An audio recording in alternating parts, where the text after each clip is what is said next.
Bangalore travel விளாக்ல நீங்க இன்னைக்கு பார்க்கக்கூடிய கோயில் பாத்தீங்கன்னா பெங்களூரு மல்லேஸ்வரம் டெம்பிள் ஸ்ட்ரீட்ல அமைஞ்சிருக்க காடு மல்லேஸ்வரா திருக்கோயில் பத்தி தான் பார்க்க போறீங்க. இந்த கோயிலோட என்ட்ரன்ஸ் ஆர்ச் தான் நீங்க இப்ப பாத்துட்டு இருக்குது. இந்த வழியோடி போனீங்கன்னா கோயிலோட மெயின் என்ட்ரன்ஸ் வந்து போயிடலாம். லெஃப்ட் சைடோட போனீங்கன்னா கோயில இருக்கக்கூடிய நாகராஜாக்குன்னு அமைக்கப்பட்டிருக்க தனி செப்பரேட்டான ஒரு சன்னதிக்கு வந்து போகலாம். இதுதான் கோயிலோட ராஜகோபுரம். இந்த கோபுரத்தை கடந்து கொஞ்ச தூரம் போய் அதுக்கப்புறம் ஃபியூ ஸ்டெப்ஸ் மேலே ஏறி போனீங்கன்னா மல்லேஸ்வரரை போய் தரிசனம் செய்யலாம். மல்லேஸ்வரர் அப்படின்னு அழைக்கப்படுறது காடு மல்லிகார்ஜுன சுவாமியை தான் வந்து சொல்றோம். காடு அப்படின்னு அழைக்கப்படுறது இந்த பகுதி முன்னாட்கள்ல காடு மாதிரி இருந்திருக்குது. அதுல வந்து இருக்கிற மலையேற்றத்துல ஒரு ராஜாவால அமைக்கப்பட்ட திருக்கோயில் அப்படிங்கிறதுனாலதான் காடு அப்படிங்கிற பெயர் வந்து இந்த ஈஸ்வரருக்கு முன்னாடி வந்து கொண்டு வந்திருக்காங்க. அதாவது காடு மல்லேஸ்வரர் இல்லைன்னா காடு மல்லிகார்ஜுனா அப்படிங்கிற பேர்ல இந்த சுவாமி வந்து அழைக்கப்படுறாங்க. நீங்க இப்ப பாத்துட்டு இருக்க இந்த இடம் பாத்தீங்கன்னா நாம ஃபர்ஸ்ட் கோயில அந்த ஆர்ச்சை தாண்டி வரும்போது லெப்ட் சைட்ல போனா நாகராஜாவோட சிலை இருக்குன்னு பாத்திருப்போம். அந்த நாகராஜர் தான் இது. கிட்டத்தட்ட 10 அடி உயரத்துல இருக்கக்கூடிய ரொம்ப அழகான ராஜாவோட சிற்பம் தான் இது. இதுக்கு பின்னாடியே பாத்தீங்கன்னா நிறைய நாக சிற்பங்கள் வந்து தொடர்ச்சியா அமைச்சிருப்பாங்க. ரொம்பவே அழகா இருக்கும். பக்தர்களால அமைக்கப்பட்ட நாகராஜாக்களோட சிலைகளா தான் இருக்கணும் அப்படின்னு நினைக்கிறேன். நிறைய நாக தோஷம் இருக்கிறவங்க, ராகு கேது தோஷம் இருக்கிறவங்க நிறைய பேர் இங்க வந்து பரிகாரங்களும் பண்ணுவாங்க. ஒவ்வொரு நாகராஜாக்கும் ஒவ்வொரு பெயர்கள் வந்து இருக்கும். நமக்கு கரெக்டா தெரியல. இங்கேயுமே நிறைய பகுதிகள்ல சில தெய்வங்களோட சிற்பங்கள் கூட ஆங்காங்கே போட்டிருக்காங்க. அதுக்கெல்லாம் பெருசா பூஜைகள் எதுவும் பண்ணப்படாம அப்படிதான் இருக்குது. இந்த பகுதி பாத்தீங்கன்னா ஒரு ஃபாரஸ்ட்ல இருக்கிற அந்த மரங்கள் வந்து இருக்கிற மாதிரி இருக்கும். அதாவது ஒரு பார்க்ல இருந்த ஒரு ஃபீல் வந்து நம்மளுக்கு கிடைக்கும். நிறைய சீட்டிங்கான அந்த சேர்ஸ், கல் சேர்ஸ் வந்து போட்டிருக்காங்க. நம்ம கோயில்ல சுவாமியை வழிபட்டதுக்கு அப்புறம் அந்த சீட்ல உட்கார்ந்து நம்ம ரிலாக்ஸா ஒரு பார்க்ல இருந்த ஒரு ஃபீல், மைண்டை வந்து ஃப்ரீயா அமைச்சிட்டு நம்ம கோயிலை விட்டு வெளியே வர மாதிரி இருக்கும். அதுக்காக தான் இந்த சீட்டிங் அரேஞ்ச்மெண்ட் எல்லாம் போட்டு வச்சிருப்பாங்க அப்படின்னு நினைக்கிறேன். இங்க இருந்து அப்படியே ஃபியூ ஸ்டெப்ஸ வந்து கடந்து போனீங்கன்னா மல்லிகார்ஜுன சுவாமியை போய் நம்ம தரிசனம் செய்யலாம். இந்த கோயில் கட்டப்பட்டிருக்க அந்த வடிவமைப்புன்னு பாத்தீங்கன்னா திராவிடியன் கட்டடக்கலை அமைப்புலதான் அமைச்சிருக்காங்க.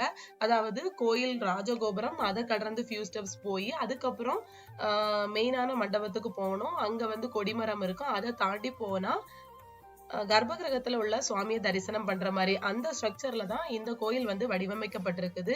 அதாவது பழைய காலத்திலே கட்டப்பட்டிருக்குது. 17ஆம் நூற்றாண்டிலேயே மாரத்தா ரூலர்ஸாக இருந்த சிவாஜி அவர்களோட சகோதரரான வெண்கோஜி அவர்களால தான் இந்த கோயில் கட்டப்பட்டிருக்குது.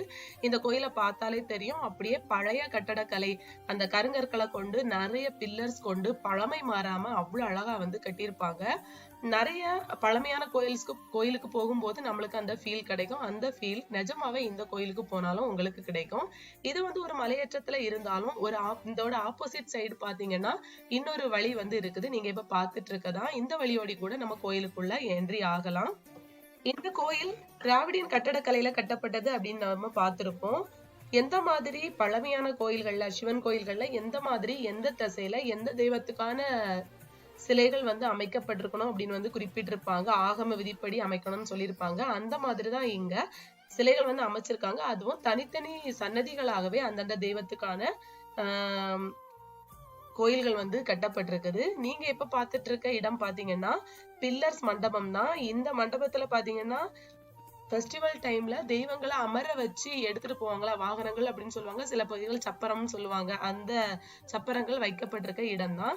சில கோயில்கள்ல இந்த மாதிரி இடங்களை வந்து பாக்குறதுக்கு அலோவ் பண்ண மாட்டாங்க. ஆனா இந்த கோயில்ல எல்லாத்துக்குமே அலோடு இருக்குது. எங்கேயுமே நம்ம வந்து இந்த இடத்துல போக கூடாது, இங்க ரெஸ்ட்ரிக்டட் அப்படின்னு வந்து எந்த இடத்துலயுமே க்ளோஸ் பண்ணி வைக்கல. எல்லாமே ஓப்பன்ல தான் இருக்குது. இது வந்து பாராட்டக்கூடிய விஷயம்தான். மல்லிகார்ஜுனர் இருக்கக்கூடிய கர்ப்பகிரக மண்டபத்துக்குள்ளேயேதான் அதே மண்டபத்தின் கீழ் மல்லிகார்ஜுனருக்கு பக்கத்திலேயே பெண் தெய்வமான பார்வதி தேவிக்குன்னு சின்னதான சன்னதி, அவர்களோட மகன்களான விநாயகர் சுப்பிரமணியருக்கும் செப்பரேட்டா சின்னதான சன்னதி வந்து எழுப்பியிருப்பாங்க. வெளிப்புறத்துலன்னு பாத்தீங்கன்னா நவகிரகத்துக்குன்னு தனியா சன்னதி, அதுக்கப்புறம் விஷ்ணு துர்க்கை, அதுக்கப்புறம் சில சிலைகள் வந்து அமைச்சு அதுக்கும் வழிபாடுகள் வந்து பண்ணிட்டு இருக்காங்க. நீங்க இப்ப பாத்துட்டு இருக்கிறது கோயில்ல இருக்கிற கொடிமரம். நீங்க முதல்ல பாத்திருப்பீங்க கோயில்ல என்ட்ரி ஆகும்போது நம்ம கோயில் அந்த வெளிமண்டபத்தை சுற்றி வந்தோம். இப்பதான் மெயின் தெய்வத்தை போய் வழிபட போறோம். மெயின் தெய்வமான மல்லிகார்ஜுனர் பாத்தீங்கன்னா மூர்த்தி தெய்வமா வந்து உருவாயிருக்காரு. மூர்த்தி லிங்கம், அதாவது நேச்சுரலா உருவான அந்த லிங்கம் வந்து படிப்படியா உயர்ந்து இப்போதைக்கு ஒரு லெவல்ல லிங்கமா வந்து காட்சி கொடுக்கிறாரு. நீங்க இப்ப பாத்துட்டு இருக்கதான் ஒரே மண்டபத்தின் கீழ் இருக்கக்கூடிய தெய்வத்தோட சன்னதிகள். முதல்ல வந்து விநாயகரோட சன்னதி இருக்கும், அடுத்ததா மல்லிகார்ஜுனரோட சிலை இருக்கும். நீங்க இப்ப பாத்துட்டு இருக்கதான் நான் சொன்ன மாதிரி மூர்த்தியா வளர்ந்த மல்லிகார்ஜுனர் மல்லேஸ்வரர் எப்படி இருக்காருன்னு பாருங்க. அப்படியே அந்த ஃப்ளோர் இருக்கிற அமைப்புக்கும் லைட்டா தான், கொஞ்சமா தான் மேல அவரோட லிங்கம் இருக்குது. யோனி வந்து இருக்குதா அப்படிங்கிறது இன்னும் பல வருடங்கள் கடந்தாதான் தெரியும், எப்படி வந்து அவர் வந்து உருப்பெற்று வாராரு அப்படின்னு. நான் சொன்ன மாதிரி மூர்த்தி லிங்கம் படிப்படியா வளர்ந்ததுனால அடுத்தது பார்வதி தேவியோட சிலை, அதுக்கப்புறம் சுப்பிரமணியரோட சன்னதி வந்து அமைஞ்சிருக்குது. இங்க விநாயகருக்கு சுப்பிரமணியருக்குன்னு செப்பரேட்டா சன்னதிகள் இருந்தாலும் இந்த மண்டபத்துக்கு அப்படியே ரைட் சைடோடி போனீங்கன்னா அங்கேயும் சுப்பிரமணியர் வள்ளி தேவியானியோடு இருக்கக்கூடிய ஒரு சன்னதி, சித்தி விநாயகருக்கான சன்னதி, அதுக்கப்புறம் கனகதுர்க்கை அம்மனுக்கான சன்னதி வந்து அமைச்சிருப்பாங்க. இந்த மண்டபம் பாத்தீங்கன்னா ரீசெண்டா உருவான மண்டபம் மாதிரிதான் இருக்குது. ரொம்ப அழகாவே வந்து டிசைன் பண்ணிருக்காங்க. இந்த கோயிலுக்குன்னு செப்பரேட்டா தீர்த்தம் கூட இருக்குதுங்க. ஆனா இந்த பகுதியில இல்ல. இந்த கோயில் அமைஞ்சிட்டு இருக்கதா சொல்லப்படுற டெம்பிள் ஸ்ட்ரீட்ல தான் கங்கம்மா தேவி கோயிலோட அப்படியே ஆப்போசிட்ல அமைஞ்சிருக்குது. தக்ஷணமுக நந்தி தீர்த்தம் அப்படின்னு அழைக்கப்படுற ஒரு செப்பரேட்டான ஒரு கோயில் மாதிரி தான் இருக்குது. ஆனா பாத்தீங்கன்னா இந்த கோயிலோட தீர்த்தம் இடமாக தான் அந்த கோயில் வந்து இருக்குது.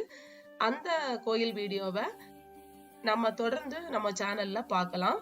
நாங்க இந்த பகுதிக்கு வந்தது கங்கம்மா தேவி அந்த ஜாத்திரை நடக்கிறதுனால இந்த பகுதிக்கு வந்தோம். அப்படியே பக்கத்துல இருக்கக்கூடிய கோயில்களையும் நம்ம சேனல்ல போடலாம் அப்படிங்கிறதுக்காக தான் வீடியோ வந்து எடுத்தது. மல்லிகார்ஜுனரை தரிசனம் பண்ணதுக்கு அப்புறம் நிறைய பேர் பாத்தீங்கன்னா கீழே இருக்கிற பார்க் மாதிரி இருக்கிற இடத்துல மரங்களுக்கு கீழே உட்கார்ந்து மைண்ட் ரிலாக்ஸ் பண்ணிட்டு தான் வீட்டுக்கு போவாங்க. இங்க ஒரு ஸ்டேஜ் கூட இருக்குது. ஸ்டேஜ் பெர்ஃபார்மன்ஸ் எல்லாமே இந்த இடத்துல வச்சுதான் நடக்கும் அப்படின்னு நினைக்கிறேன். நாங்க ஒரு 2-3 இயர்ஸ்க்கு முன்னாடி இந்த பகுதிக்கு வந்தோம். எல்லாமே பழமை மாறாம அப்படியே தான் இருக்குது. நல்லா நீட்டா வந்து மெயின்டைன் பண்ணிட்டு இருக்காங்க. புதுசா இருக்கிறதுன்னு பாத்தீங்கன்னா ஈஷா யோகியோட அந்த சிவன் அமைப்பு தான், சிவன் ஸ்ட்ரக்சர் தான் புதுசா இருக்கிறது. நிறைய பேர் செல்ஃபிஸ் எடுத்துட்டு கூட இருந்தாங்க. நீங்க பெங்களூர்ல இருந்தீங்கன்னா இந்த கோயிலுக்கு ஆல்ரெடி போயிருந்தீங்கன்னா கண்டிப்பா கமெண்ட் பண்ணுங்க. நிறைய பேர் பெங்களூருக்கு டூரிசமா வரவங்க நந்திமுக தீர்த்தத்தை பார்த்துட்டு அப்படியே ரிட்டர்ன் போயிருவாங்க. ஆனா பக்கத்திலேயே அதோட பேஸ் கோயிலா இருக்கிற காடுமலேஸ்வரரையும் வந்து கண்டிப்பா வழிபடுங்க.